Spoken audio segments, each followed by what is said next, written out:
Hello Aquarius, and welcome to your reading for the week of November 13th through 19th, 2023. If you are returning to this channel after viewing previous videos, welcome back. It's good to have you back. If you are new to this channel, welcome in.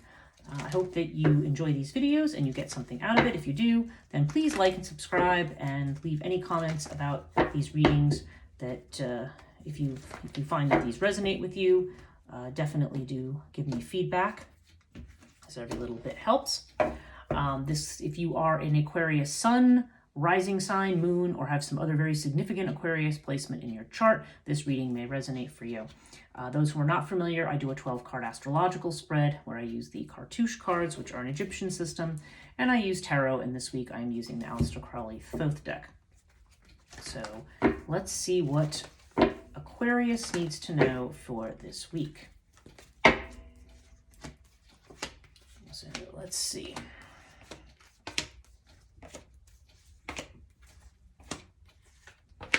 Oh, interesting. Right off the bat, there's a possibility that somebody is traveling. There's some kind of work situation that looks like it's either going to come out well or some kind of resolution or effort is going to come in. This is a new moon in Scorpio week.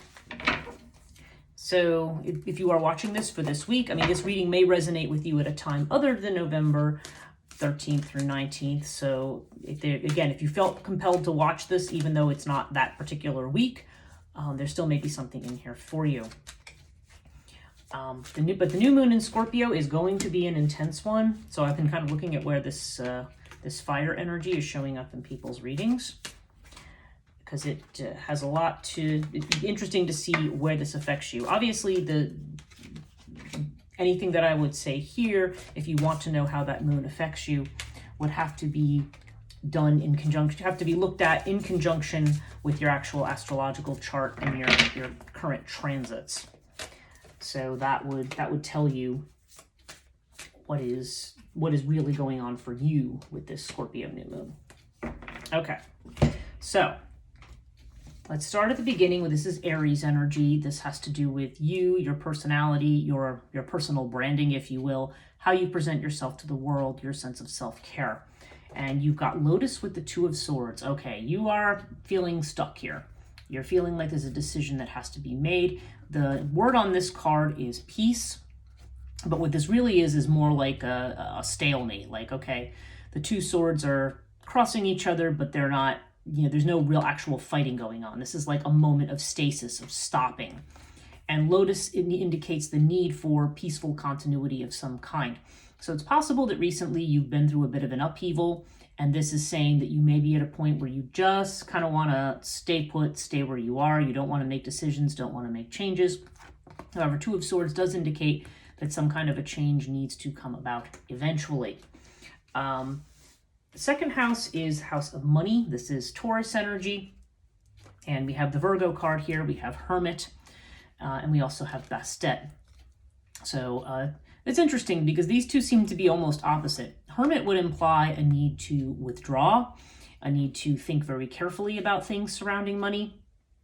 There's a certain amount of wisdom and experience that comes with the Hermit.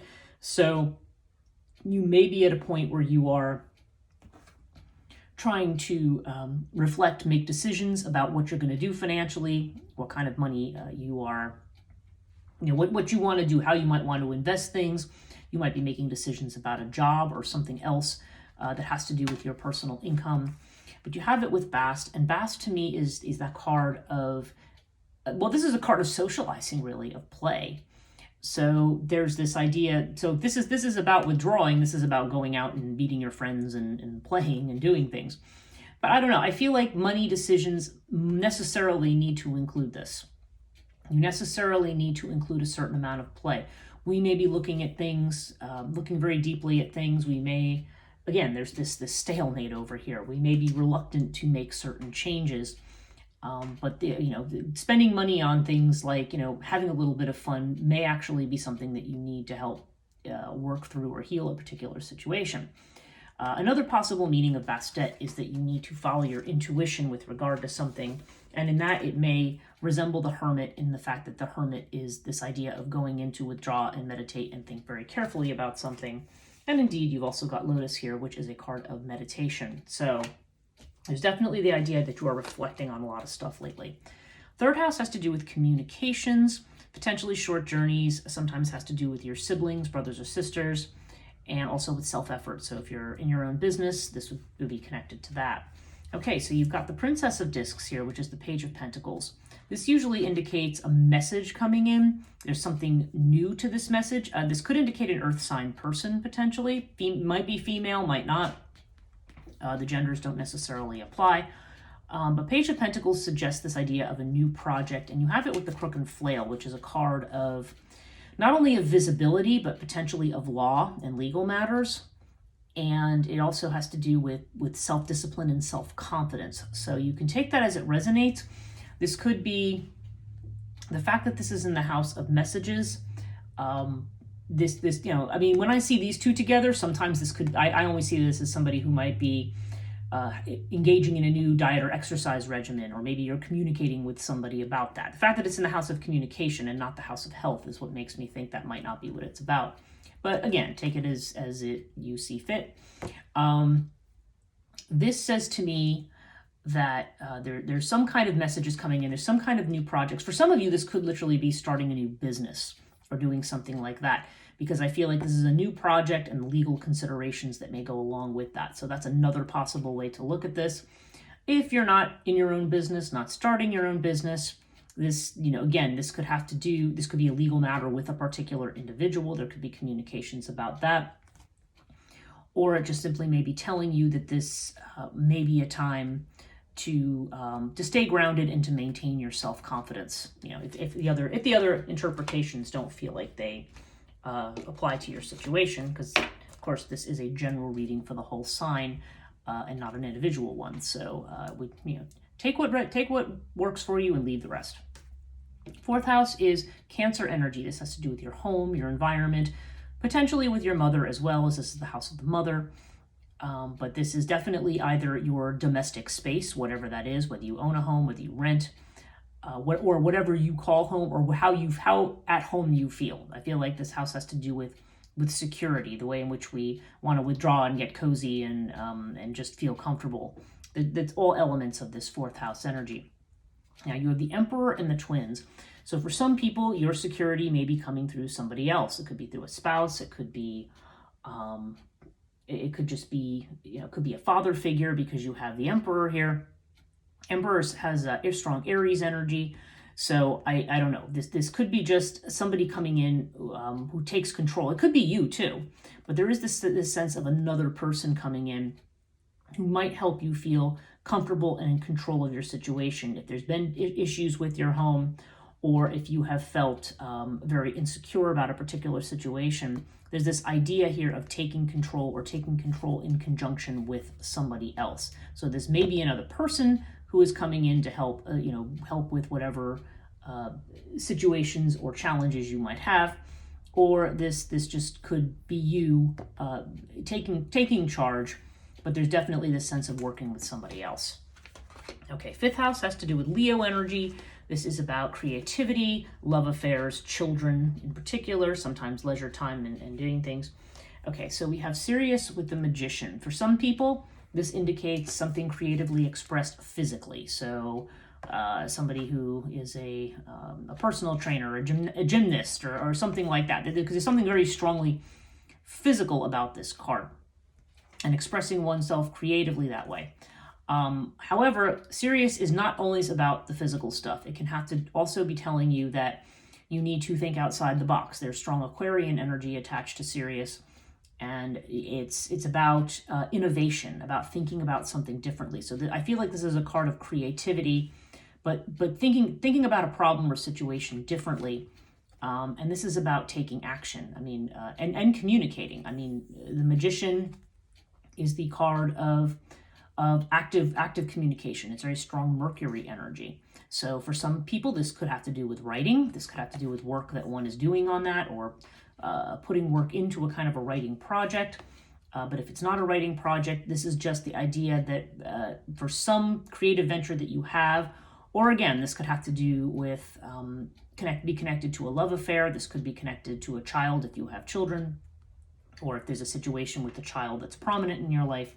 There's definitely this sense of taking a broader view of a particular situation, but also confidently moving ahead and taking action on something. So see how that feels for you. 6th house is Virgo energy, and this has to do with health. It has to do with perhaps your job. It can have to do with worries and anxieties, and sometimes also with domestic animals. So again, think about where this might fit for you. You've got fire and the 7 of Pentacles. Okay, 7 of Pentacles is called the card of failure, but I don't see this as a card of failure. I see this as a card of reevaluation. Is this worth my time and energy? In this case, fire has a strong purging kind of an energy. So it may be this idea that you are making decisions about things that perhaps have been burdening you or worrying you. This could be about a job for somebody. This could also have to do with a health situation, and that kind of makes me go back over here to this idea that maybe there's communications about discipline, diet, exercise, things like that. That's not impossible. It's not out of the question. But there's definitely the sense of you may be reevaluating where you are and whether or not your course of action whether it's worth continuing to go forward. That said, the other side of 7 of Pentacles is that you are patiently waiting for something to grow, and you're almost there. You're not there yet. So the question is, are you going to be patient, or are you going to give up? But there seems to be a lot of strong energy. I feel like for you, this might be where this new moon is going to affect you, either in a health situation or in a job situation. Or maybe, again, for some people, maybe this has to do with your pets. But there's just this desire. There could be this flaring of energy here, whether it be a flaring of temper, whether it's just a sudden burst of energy to say, I'm going to go for this. And this is definitely happening in this environment of looking at a situation and saying, okay, is this worth it? So see where that leaves you. 7th house is Libra energy. This has to do with legalized partnerships. So if you're married, this could have to do with your spouse. It could have to do with a business partner or a business partnership. And okay, you've got the Queen of Wands and you've got Sphinx. So Queen of Wands is usually a very aggressive, fiery, attractive woman. Maybe she's not always aggressive, but she's just certainly somebody who's confident and stands in her own power.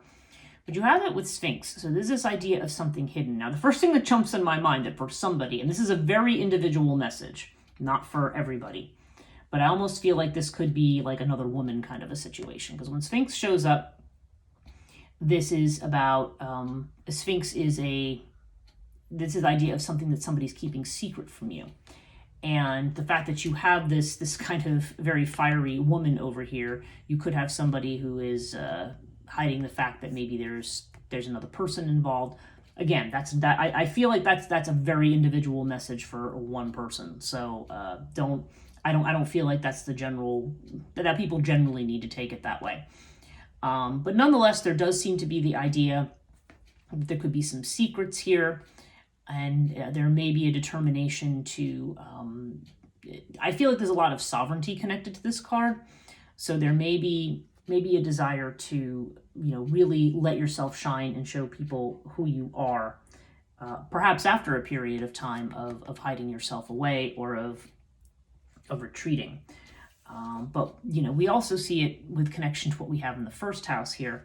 So I don't know, if I look at these two houses in context, I just feel like there's a lot of determination here to move ahead with something, but I don't know. There's something here that's keeping you in some kind of self-doubt. I mean, you may be somebody who's very magnetic and very attractive to people, but there's a reason that you may be holding back right now.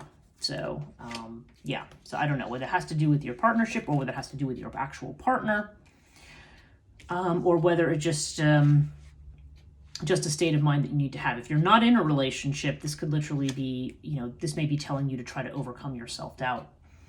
8th house is Scorpio energy, and this is the house of transformation. And okay, you have Anubis with adjustment, which is also the card of justice.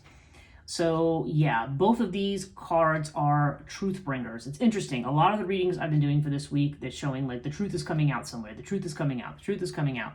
This is certainly connected to the eclipses we've had. And again, this new moon in Scorpio is very intense, kind of go for it kind of energy. So I don't know. There's definitely this sense of trying to regain balance, trying to protect yourself, but also trying to stand in where the truth is. So yeah, this may be a week in which we're finally seeing where the scales fall, where the balance is, and this may be literally telling you that that truth is going to prevail in something. Anubis has a very similar meaning. It indicates if you are worried, you are having self-doubt about your interpretation of a situation, this is saying you are not delusional. You're not deluding yourself. So that's definitely a message for somebody. Okay, ninth house has to do with long distance travel. It has to do with higher ed, anything having to do with expanding your horizons or beliefs. And you have the Aeon with water. Okay, so the Aeon is about, this again, decision time here. Waking up to something. Water can indicate for some people a long journey, perhaps a journey across water when it shows up in this particular house. But if it's not about a journey, then there's definitely this sense of a situation that's moving or flowing or changing. And there's going to be some decisions that you have to make. So again, this could have to do with a legal matter, because this is also a legal house.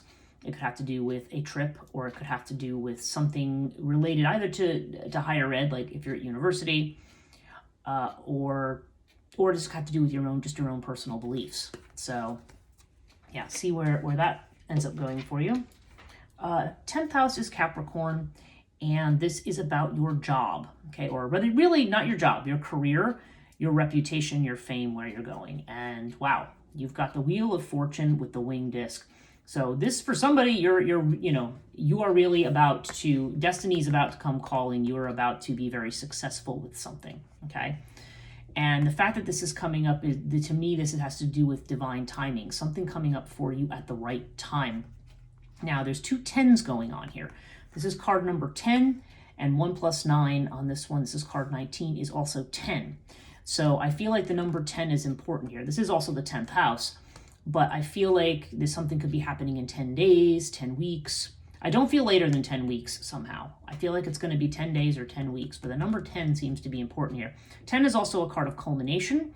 So this could indicate that some kind of an issue that maybe you've been going around and around on is finally going to come to a successful completion.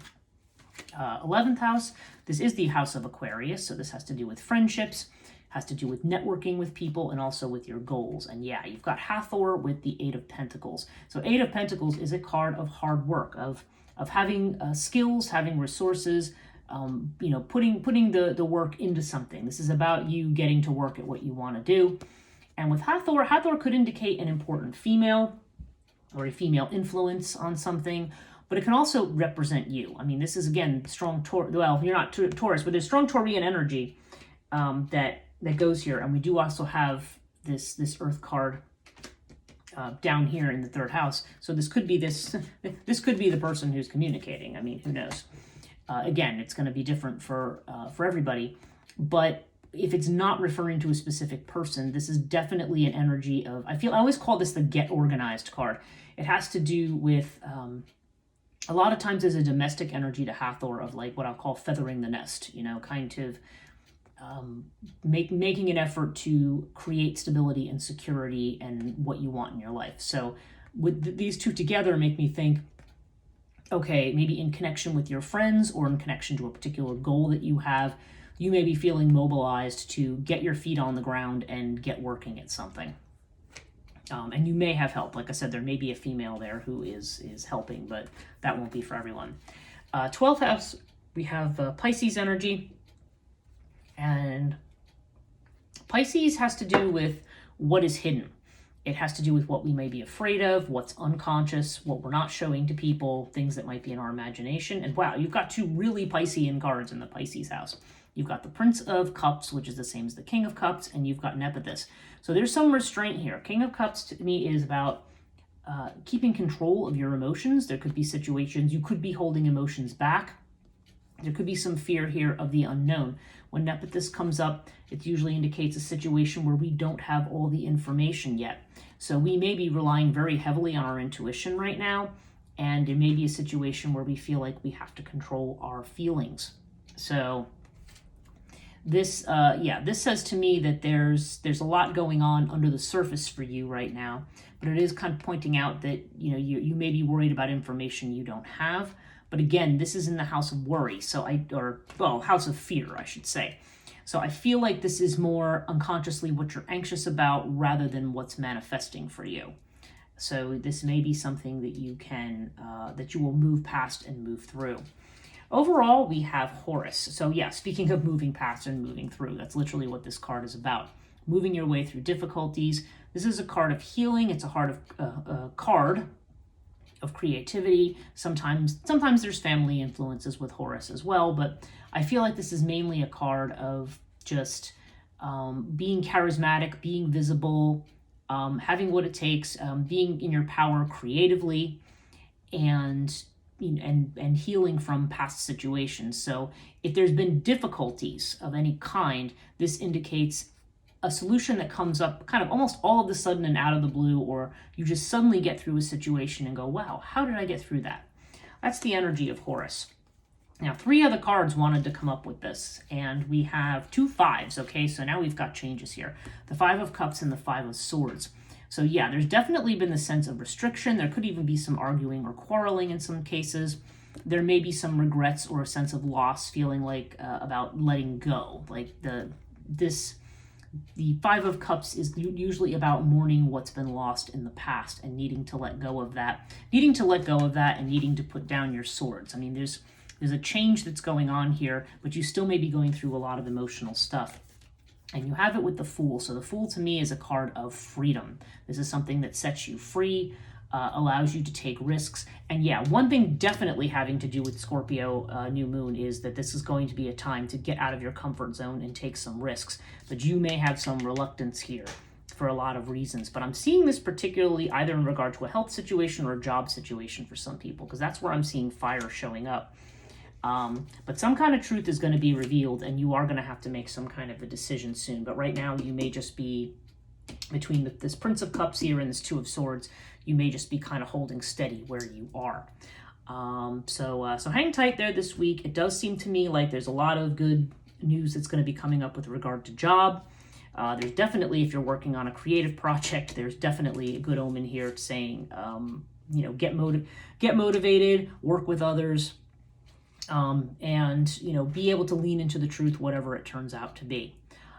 That's it for me for this week. I hope this reading is helpful. I hope you have a great week. Please like and subscribe if you enjoy this content, and we'll see you in the next one.